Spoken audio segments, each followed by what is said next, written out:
This is Food Talk for Health, because you really are what you eat. Here is your host, Tonia King. My guest today is Dr. Stephen Gundry, Director of the International Heart and Lung Institute in Palm Springs. How are you today, Dr. Gundry? I'm great. Thanks for having me on, Tonia. Yes, today we're talking about the brand new book, The Longevity Paradox, a follow-up to The Plant Paradox. It's been out a little over a week now, and it's already on the New York Times bestseller list. It actually makes 4 books in a row on the New York Times bestseller list based on the plant paradox, which is very exciting because people obviously have embraced this. This one, what was really fun for me is when I first opened it up and saw that picture of Edith and read your little story about Edith, and it tied that whole longevity thing together. Give us a brief description of Edith and what that's all about. Yeah, the book is dedicated to Edith Murray, who I met in her early 90s. I actually thought she was 65 years of age.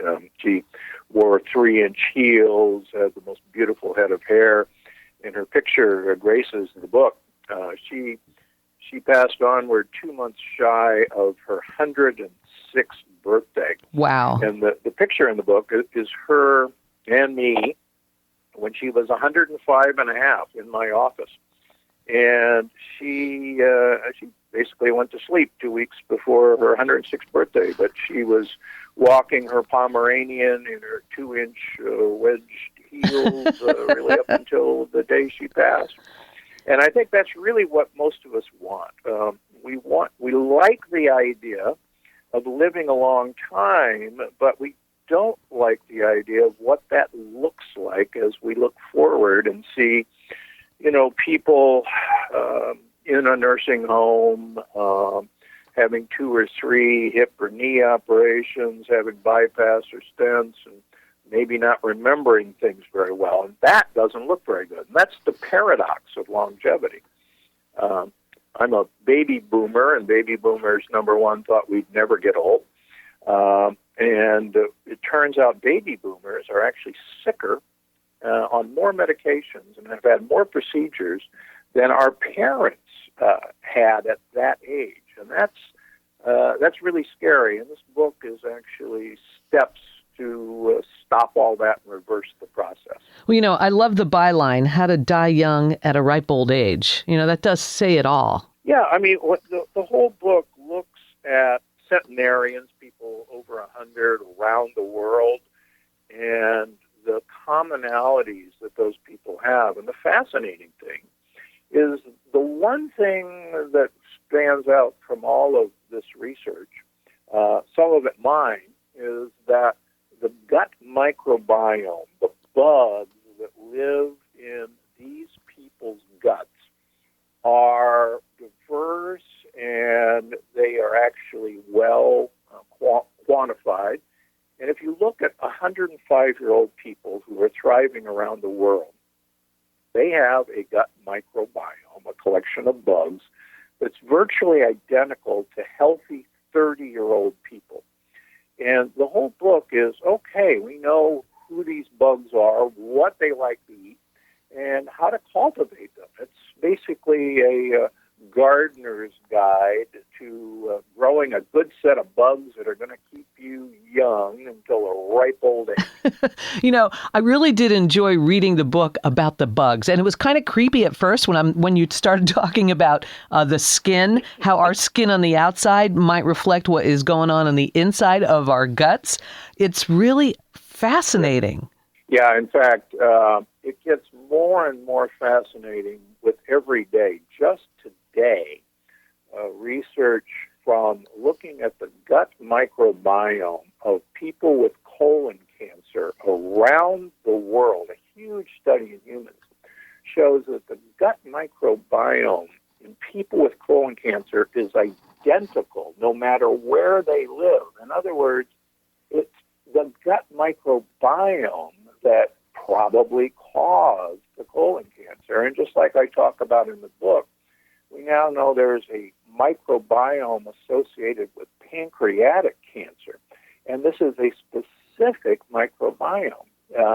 It's scary, number one, but it's actually empowering because most people think that their fate is their genes, their family history. But As they talk about in the book, a huge study in Nature, which is a very prestigious scientific magazine, shows that probably 94% of the things that are going to happen to us are because of our gut microbiome, not our own genes.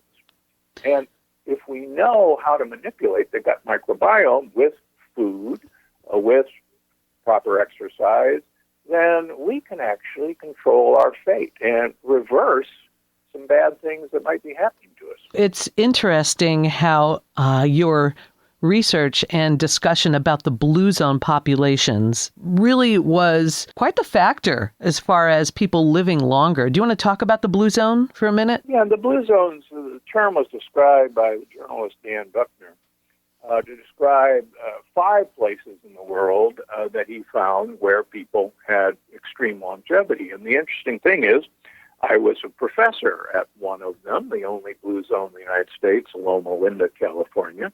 And I'm actually the only doctor and nutritionist who has actually lived most of his career in a blue zone. Wow. So what's so interesting about these blue zones is they actually do not have common foods that all of these blue zones eat. They're actually very different. But what they do share, the universal factor in all these blue zones, is they eat very little animal protein. And that includes animal protein like chicken or fish, animal protein like eggs or cheese. All of them have very little animal protein in their diet. And Loma Linda, which is a Seventh-day Adventist town, in general, they're vegetarians. A lot of them are vegans. But interestingly, the Adventist diet is a 50% fat diet, even among the vegans. And so the idea that low fat and whole grains and beans are the secret to a long life simply doesn't hold up to scrutiny of the blue zones. In fact, 3 of the blue zones actually use a liter of olive oil per week. To think about that, that's about 10 to 12 tablespoons of olive oil per day. Wow. That's really amazing. The whole thing with the low fat also interests me compared to non-low fat. What has your research found in that regard as far as heart disease and health and our guts? Well, fat is, unfortunately, there are great fats and there are bad fats. And we know that the microbiome, the bad guys in our gut, what I call gang members, actually love saturated fats and simple sugars, and that's basically the American diet. But they hate monounsaturated fats like you find in olive oil and avocados, for instance.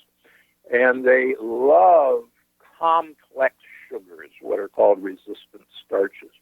And these things really actually define the blue zones as well. One of the neat things about olive oil is it contains what are called polyphenols.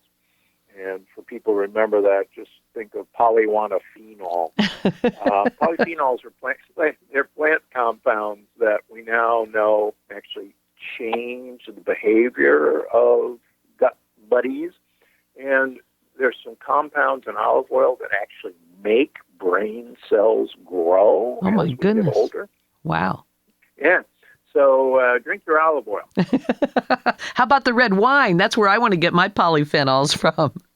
I thank you for bringing that up. In fact, red wine has some fascinating polyphenols that, among other things, the Cleveland Clinic has shown that red wine, the polyphenols in red wine, olive oil, and balsamic vinegar actually prevent a very harmful substance to be manufactured in our gut that can damage our blood vessels. And so a glass of red wine, some olive oil, and some balsamic vinegar on your salad, and you will actually dramatically reduce your risk of heart disease. You know, Dr. Gundry, I'm a pure-blooded Italian. I grew up with that stuff, and I still do. I still have it in my diet. Well, good. Yeah, good for you. In fact, it's one of the explanations that the Cleveland Clinic was very curious why the Mediterranean diet, which obviously does have olive oil and balsamic vinegar and red wine, seems to be so healthy despite the fact that they eat things like pasta and beans, which are probably not very healthy. But it's these factors that overcome some of the negative factors in their diet. And I talk a lot about that in the new book. You do. Now, let's also now talk about lectins, because that's what you're really known for, is the discussion of lectins. So give me your description for those people that have no idea what a lectin is. So a lectin is a plant protein that is sometimes called a sticky protein that plants use to defend themselves from being eaten and have their seeds, their babies, defend against being eaten. Believe it or not, plants do not want to be eaten. They have a life. So these proteins are designed to make their predator that eats them not do well, make them hurt, make them anxious, make them depressed, make their joints hurt, make their blood vessels stiff. And I and others have shown that the ingestion of lectins are a major cause of autoimmune disease and leaky gut. And 500 years ago, Hippocrates, the father of medicine, said that all disease begins in the gut. And he couldn't have been more right. I'll believe that all disease stems from leaky gut, and that lectins are a major piece of the puzzle in why we're now so sick. And I've published a number of papers on this subject at meetings like the American Heart Association, the European Association of Atherosclerosis, that suggests, and I think proves, that lectins are a major part of causing our problems. And removing them is pretty simple. What are some of the foods that we find lectins in? Unfortunately, most of the foods we love, they're in almost all grains. Gluten is a lectin, which is in wheat, barley, and rye. And it's also in all oats, whether it says gluten-free or not. Corn, our beloved quinoa. They're in all beans. They're in the nightshade families, like potatoes, eggplant, tomatoes, peppers, and even goji berries. Wow. They're in peanuts and cashews. They're actually beans. They're not nuts. So, and we've got some great tricks for destroying lectins. Pressure cooking will destroy all lectins except the lectins in wheat and oats.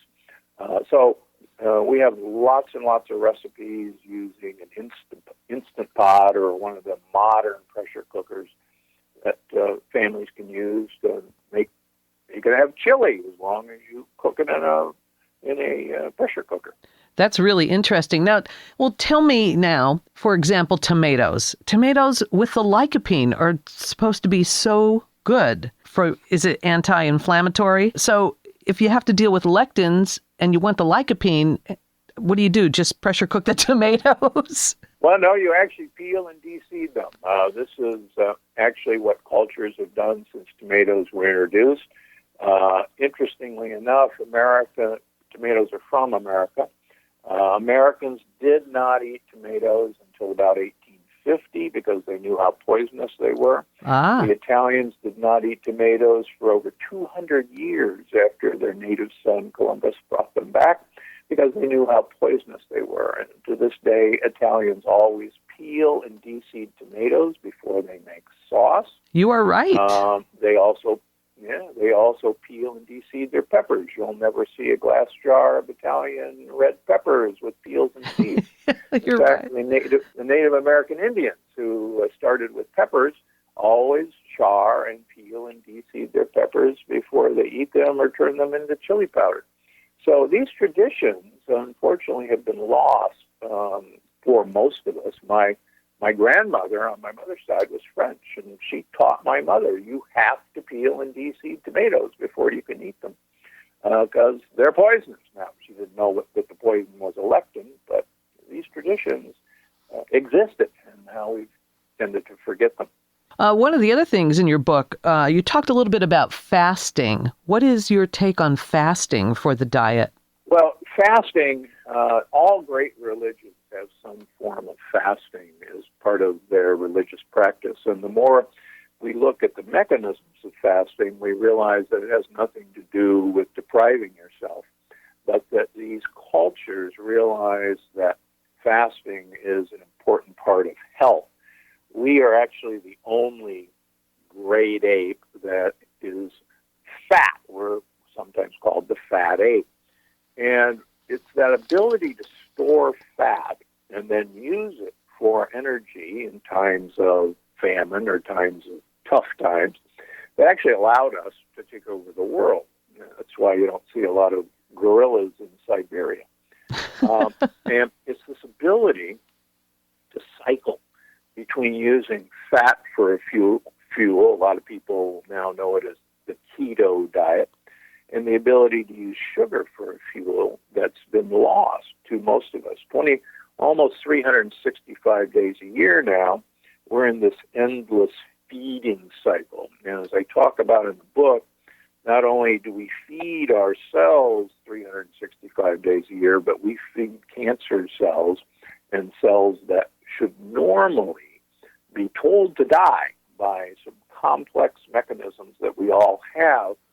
And the book shows you how to thin the herd, to tell cells that look a little weird, hey guys, you basically need to commit suicide and get out of here. That tells me that you're not a proponent of the paleo or keto diets then, that's for sure.